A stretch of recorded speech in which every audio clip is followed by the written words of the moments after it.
తెలుగు రాష్ట్రాల్లోని ఎమ్మెల్సీ ఎన్నికల ఓట్ల లెక్కింపు ప్రక్రియ కొనసాగుతోంది.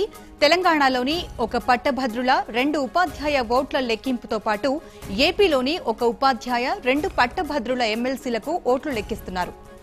ఓట్ల లెక్కింపుకు 14 టేబుళ్లను ఏర్పాటు చేశారు. ఒక్కో టేబుల్కు 1000 ఓట్ల చొప్పున ఒక రౌండ్లో 14,000 ఓట్లను అధికారులు లెక్కించనున్నారు. సాయంత్రంలోగా ఫలితాలు వెల్లడయ్యే అవకాశం ఉంది. కౌంటింగ్ కేంద్రాల వద్ద పోలీసులు భారీ బందోబస్తును ఏర్పాటు చేశారు.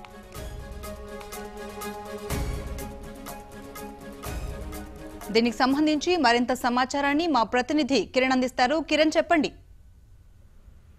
ఊహంజలి నల్గొండ ఉపాధ్యాయ ఎమ్మెల్సీ ఎన్నికల్లో యూటీఎఫ్ తన ప్రభావాన్ని చూపుతూ వస్తుంది. మొదటి రౌండ్ నుంచి కూడా యూటీఎఫ్ ప్రధాన ప్రత్యర్థి PRTU పైన ఇప్పటికే 2,800 పైచులుగా ఓట్లతో ముందంజలో ఉంది. దాదాపు గెలుపు బాటలో ఉన్నట్టుగా చెప్పవచ్చు.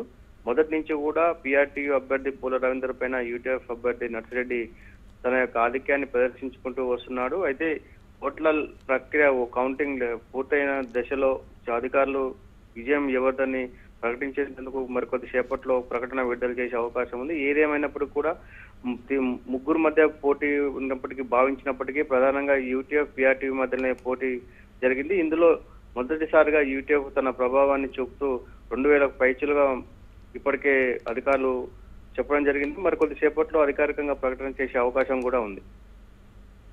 Right Kiran, thank you.